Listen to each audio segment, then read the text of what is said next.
Hi, I'm Nicole Roberts-Jones, and welcome to The Fierce Files. Now, what I know for sure is that one of life's greatest gifts will meet you when you go after your more. And so here is where I share with you thought-provoking insight and behind-the-curtain conversations with women who have reached the pinnacle of success because they went after their more. Now, I really want you to get this. One idea from these episodes can make a remarkable difference, not just in your career, but in your life. And I want to make sure you join the conversation in our Facebook group. So go to findyourfiercemovement.com. Now grab your pen and get ready for today's session of The Fierce Files. Hello and welcome to this episode of The Fierce Files. I think I say this probably every episode, but today I have one of my good girlfriends on, so I'm so excited to introduce to you and welcome to some, Miss Debbie Lorenzo. Now, Debbie is the founder and designer for Frances Gray, a line of custom statement hats designed with a bold and creative sensibility. But the thing I love about Debbie's story the most is this business was founded years after getting married at a young age and going through a really public breakup, right? Now, she got married, she had 3 children, she went through a really bad divorce, but that didn't stop her. Now, years prior to even starting her company, Debbie found her great aunt's passport. And this is really what was the catalyst for it all, because she knew it meant something. See, the unique signature style on her travel documents, right, accompanied by a family picture, inspired Debbie to learn more about her and the life she led. That woman, her name was Frances Gray. She was a seamstress from the beautiful island of Jamaica, and she would become the inspiration and namesake of Debbie's line, right? So with that, welcome, Miss Debbie. Hey, happy to be here. Excited to have you. And you know, the thing, now let me tell you, I love Debbie's laugh and she's going to laugh throughout the whole episode. I already know. And I love your laugh. So I'm going to try to contain myself because when I hear you laugh, it makes me want to laugh. So, you know, the thing I love the most about your story, Debbie, is literally, you know, being a stay-at-home mom. Right. And, you know, not for 1 year or 2 years, you were a stay-at-home mom for a minute, right? And so in that moment, going through a divorce, and let's keep it all the way real. Nobody gets married to go through a divorce, right? Right. Yeah. And having to reinvent yourself. How in that moment did you say yes to you and not say yes to, you know, laying out on the floor? And I'm sure you did that too, and cry. And it could have just kept you devastated, broken.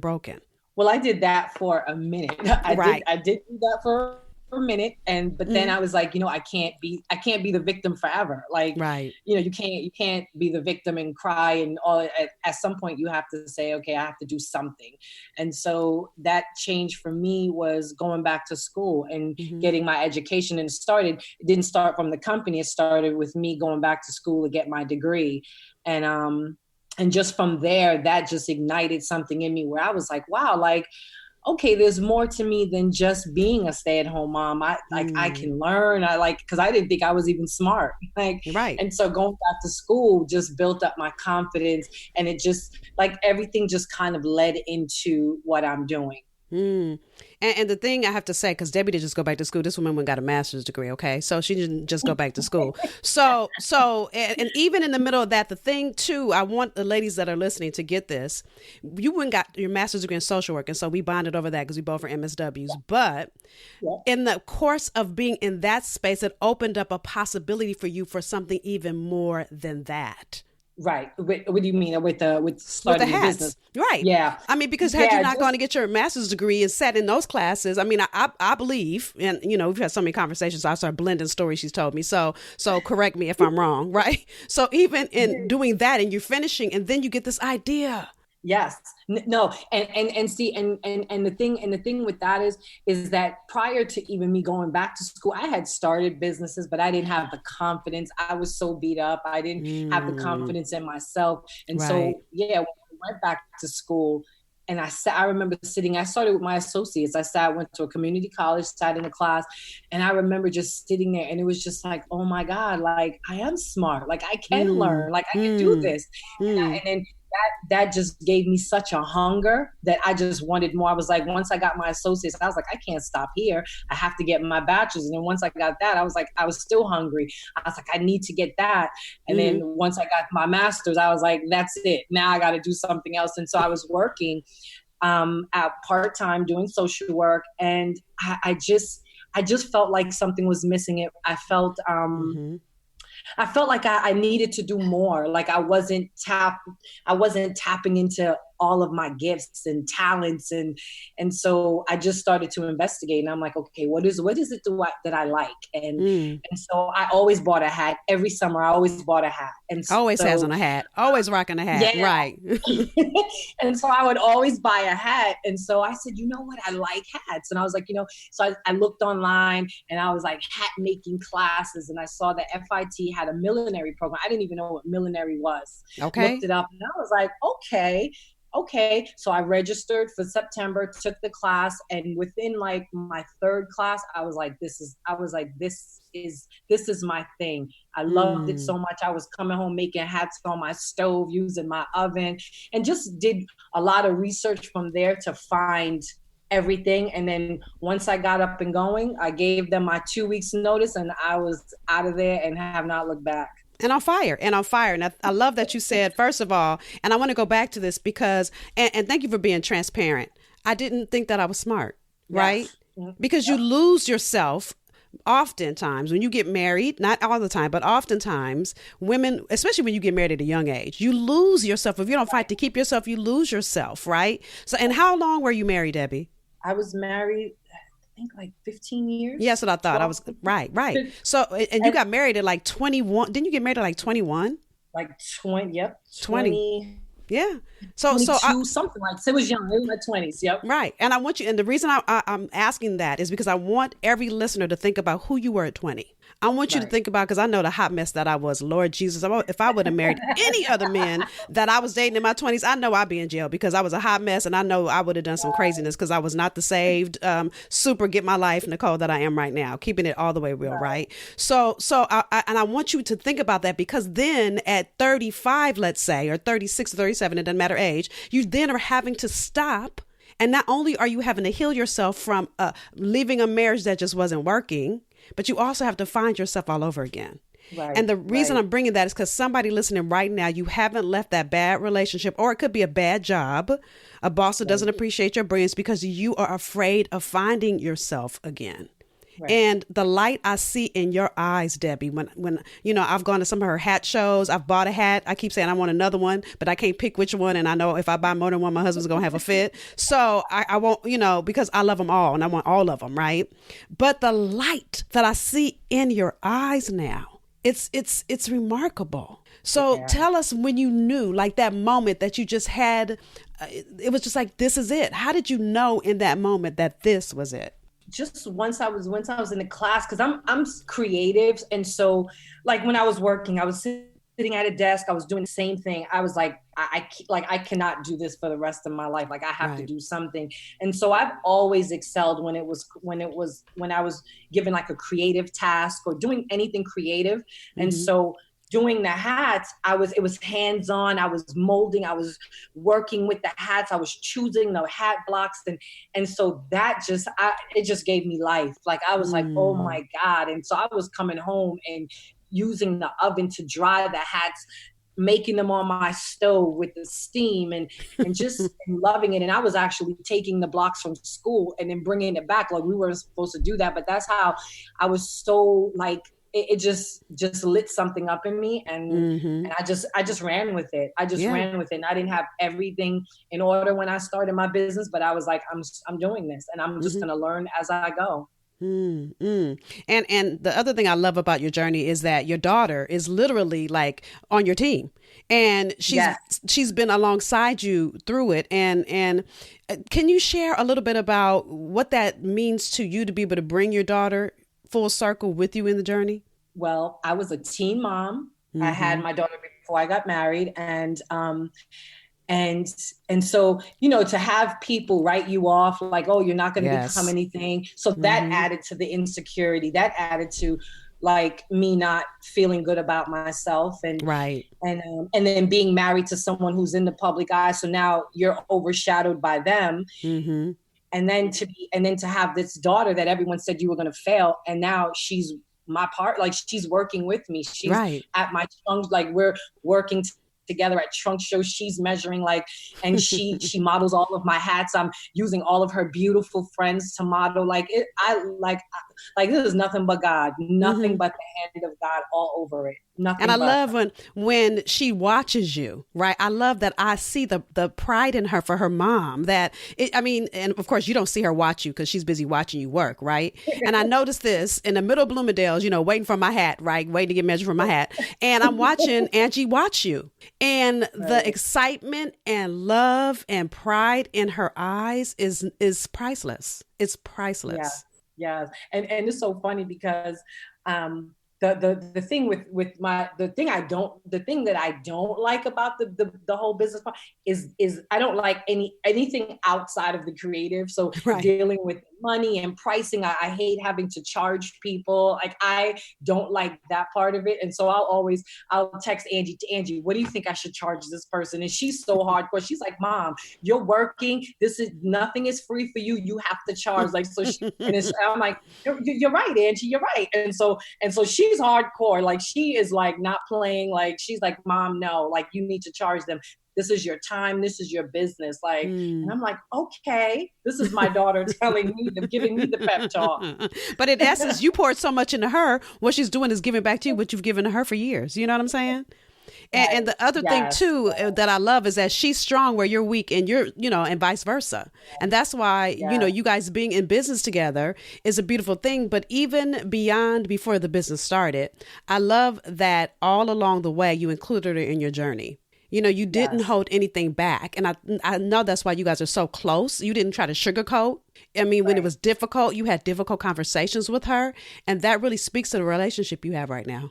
Yes, it does. And as she's becoming the woman and she's off on her own thing, and she also has this entrepreneurial mindset. and like I feed into her when she's writing me about certain things, and I'm like just giving her the prep talk too. So it's good. Like we have such a great relationship, and that I treasure and love. And even with my boys, I have the same thing but it's different because it's sons and daughters. But, and the mother-daughter bond can be difficult, not now because she's older, but that teenage, and everybody has a teenager. I want you to know you're not alone, right? That teenage stuff where you want to shake them, right? But at the same time, I saw you guys even in the midst of that, in the teenage stuff where it was like, you still never lost that closeness, never lost that I felt like I could see her come to you for anything. Right. And we have our moments, even at the shows. We have our moments where we'll be arguing, and a customer comes up, and we'll get right back into helping, and then we just look at each other and we just start laughing all the time. Never fails. But that's because you have such a great relationship. How many mothers argue with their daughters, and it's not a laughter? I see plenty of mothers argue with their child, and I don't see laughter. I might see a hand fly. I might see go sit yourself down somewhere, or somebody snatching a purse to leave. I don't ever see. That's why I love your bond. And I really believe it's because all along the way, from day one, you never kept anything from her. Now, of course, there were boundaries. So there are certain things you didn't tell a child because a child didn't need to know that. But you didn't try to sugarcoat things, Right. We're going to stop here and take a quick commercial break, and we'll be back for more. Hi, have you taken a look at my new website? Go to the new and improved NicoleRobertsJones.com, and you can do everything from reading my latest blog to grabbing the free resources that are included in that blog to listening to past podcast episodes of The Fierce Files. In addition, you can also sign up for my free mini course. It's called My Fierce Roadmap, and it will give you the clarity on where you are toward living in your purpose and getting paid for it. My goal in everything we do here at the Fierce Factor Lab, including the podcast, is to give you more to align your purpose with your paycheck. So go take a look at NicoleRobertsJones.com. And you know what, too? I think as I started to grow and I started to heal just from my divorce and just healing me and just healing me, that changes who we become too. It changes my relationship with my daughter, like, because now you start to understand how we affect our kids with what we say to them. Like, I'm speaking life into my kids because I know that the other way around, I know what that can do. So, and I think going back to school when I was in social work, because, you do case studies and you're seeing all these case studies. And I remember just sitting in class and I'm like, oh my God, like your environment affects you and how it can have a positive or negative effect. And that really changed what I say to them. Like, I speak life into them. I speak life into myself, my business, everything. And don't you love how, sidebar, when you were in social work school and you start getting cases, I don't know if you did this, but girl, I was picking my own self apart. I was like, ooh, I got issues. Yes. I mean, I was looking at stuff and really, I was my own first client. I know that sounds really crazy, but you start looking at your own self in the middle of social work school. And then you start, and then I started doing it to my mother. My mother was like, really? Am I a client? I was like, well, at least I'm not charging you. She was looking at me like, like, go sit down. Right. Even Daryl sometimes goes, are you coaching me? You asked me a question, but you asked me a question. So I am answering you. I'm not going to bill you, but I am answering your question for free. Right. Right. So I love it. I love your whole journey, Debbie, because you really do show moms that when you choose, and before I say what I'm going to say, in an era. So in our parents' generation, like if I look at my mom, she was raised to be a wife only, not to have a career, but to be a wife. That's it. Right. And so we came to a place where part of us were like, have a career, but the other part of us were like, we want to be a wife. And we were stuck between which way do we go? Do we go all the way to the left or all the way to the right? Right. And when you get to a place where you have to now choose you, not even whether you want to have a career or a husband, you should never have to choose those two. You need to choose yourself first, period. Right. Right. Right. And then shows you a whole different path. And so I think your journey is powerful because not only did you start to choose you, but you then also didn't fight to be perfect in the middle of it. Right, right. And you have to choose you too, even just, it shouldn't be like you said with the husband, because if you don't choose yourself, like how can you be good for anyone else? Like you can't be good for anyone else. You can't be effective. You can't be effective wife. You can't be effective business, a mother, or anything. So you always want to choose yourself and not in a selfish way. You just like, I want to better myself. Right. I want to do this to better myself, because if I better myself, I'll be good for you and you and you and you. Right. And it just makes everything work so much better. Right. Right. So if you had to give, moms that are at that crossroad, right, where they have to choose, and I remember real quick when I was I was in high school and my mom wanted to go back to work and my father was so old school, which is probably why they got a divorce. It's also abuse, but we ain't gonna talk about that on this show because that's a whole nother 30 minutes, right? But but I remember my mother going back to work and my father was fighting it. And I'm like, I drive myself to school. Why is she sitting in the house? I don't understand that she didn't do anything. Right.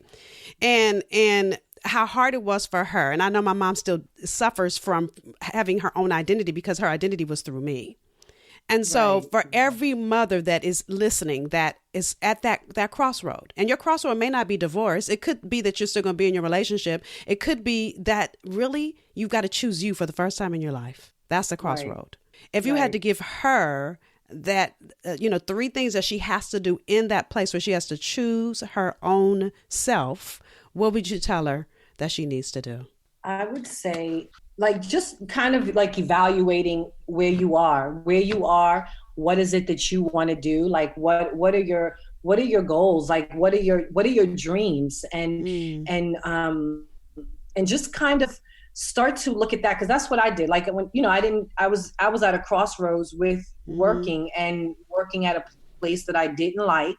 And so for me, I just said, okay, what I started to take inventory, like, okay, what is it that I like doing? What does Debbie like? What do I like doing? And so I kind of just started going through different things and went through I said fashion design or this, and I started to X out things that didn't feel good in my spirit. that I knew I wouldn't be good at. And because I didn't want to do something, you know, a lot of people choose fashion design because, oh, that's the thing. I knew fashion design. I don't have an eye for fashion like that. So I was like, I crossed that out until something fit with me. And then I started to take classes. So I would say start to take baby steps, like take inventory of what is it that you like doing?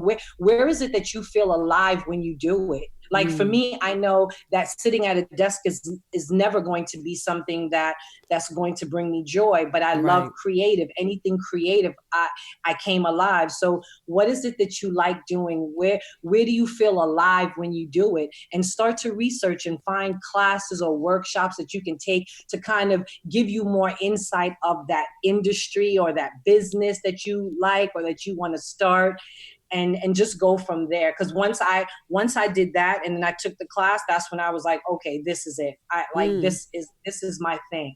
That's good. And here's the thing. A lot of the women, some of you are listening, and your crossroad could be, and it came in my spirit when you just said this, it could be that you're in a job that just doesn't fit. Just like Debbie just said, you could be in the career you always wanted. This was me, by the way, because I had dreamed about being in entertainment since I was 7 years old.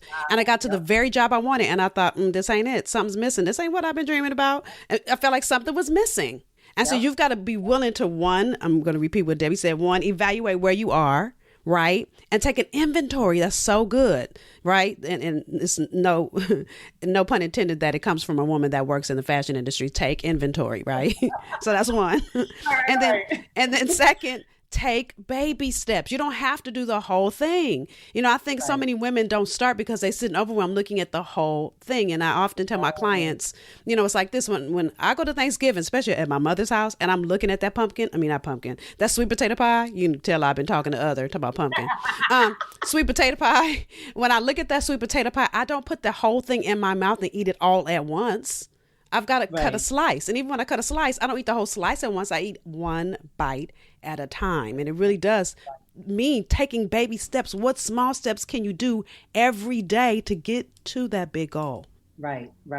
And I would say that is definitely key because don't let what you don't know stop you from moving forward. So many people are like, oh, I don't know. Guess what? I still don't know everything about hats, but I ain't gonna let that stop me because I know I love it.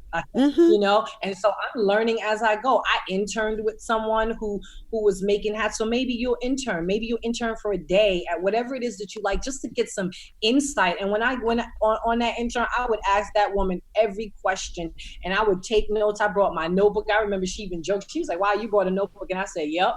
And I would write down every little technique that she would tell me, everything. And so, and I did this until she stopped doing her business and she moved away. But I would drive all the way an hour every Monday to this woman's shop so I could just sit and learn from her. And so maybe that's what you need to do an internship with working under someone who's doing what you think you want to do. And even to see like, is this what I really want to do? You know, is you know, a lot of people need help. So that would be a good way to start too.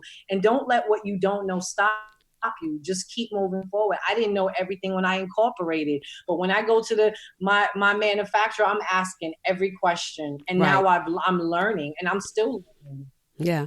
And you're still learning and you're still growing. You know, life to me is all about learning and growing. You don't get to one level and then stop. I'm done. Right. I'm complete. It's like, no, there's more for you to do, more for you to climb. Right. And as you were talking, what you were sharing about find someone, I call it someone that's 10 steps ahead of you because they've been where you're trying to go. And the example I use of that is Oprah. You know, Oprah had a successful TV show. And she too, like Debbie, like me, had this rumble in her spirit saying, girl, there's something more for you, right? Which was her network. And people forget that her network was horrible the first year. Her network bombed the first year. And what Oprah had to do, and I'm sure people were saying to her, girl, you know you need to go back to your show. You know you need to get your show started again, right? But what Oprah had to decide to do in that moment was get help. And what she did, now I haven't met Oprah yet, so she didn't tell me this herself. I read this in an article. What she did was she went and found another cable network president that helped her, that coached her through what to do and look at OWN now, right? Right.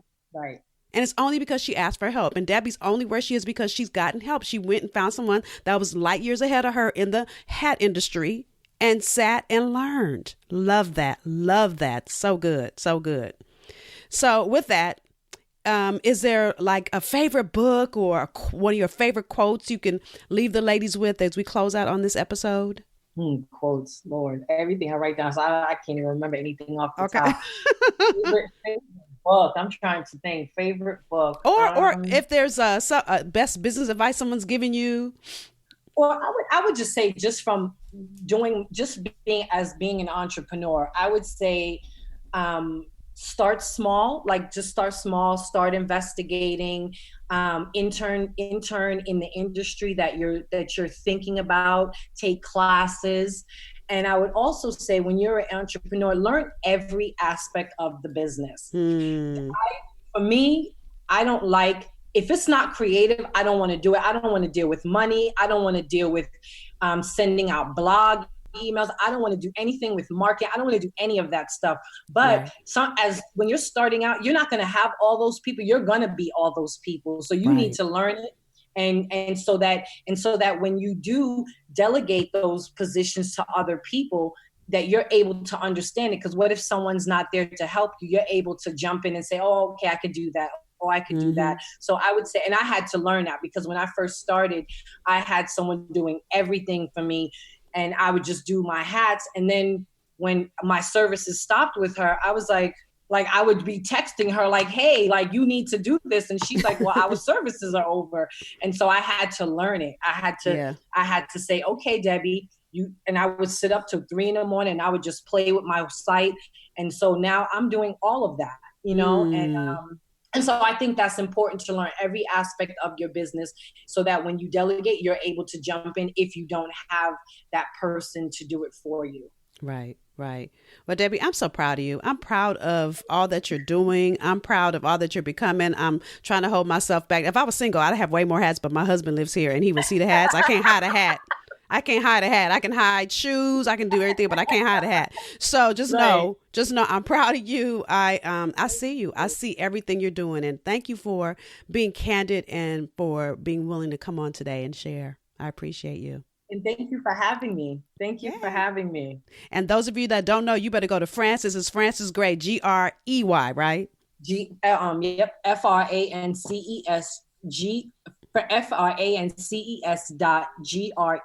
That's the Instagram. And then my website is francesgreyny.com. And it's FRANCESGREYNY.com. Yes. Go get your hat, y'all. Thank you, Debbie. I appreciate you. All right. Thank you. Thank you for joining us for this episode of The Fierce Files. Now, I want you to walk away from these episodes with value, so grab your pen and answer either one or all three of these questions. Number 1, what was your greatest takeaway? Number 2, what will you do differently as a result of what you heard? So you may have heard something you've already heard before, or you may have learned something new. Either way, don't take the insight that was shared with you for granted. So commit to doing one thing different because of what you heard. Number 3, what was confirmation for you? What did you hear that confirmed you're on the right path? See, I want you to take a moment and celebrate you. Too often in our journey, we focus on what we're not doing and we forget to celebrate what we are doing. So what was something that showed you that you're headed in the right direction? Now, I want you to share your answers. Share your answer to either number 1, what was your greatest takeaway? Number 2, what would you do different? Or number 3, what was confirmation for you? And share it in our Facebook community. So go to findyourfiercemovement.com and use the hashtag FierceFiles. Now, each experience we encourage, support, and celebrate as a community. It allows us to expand in possibility and wisdom, in encouragement and love. Now, we've invited you into our community to deepen our journey with being the answer someone needs and in being committed to your next level. So until the next time, be extraordinary, be unapologetic, be bodaciously you, go and be fierce.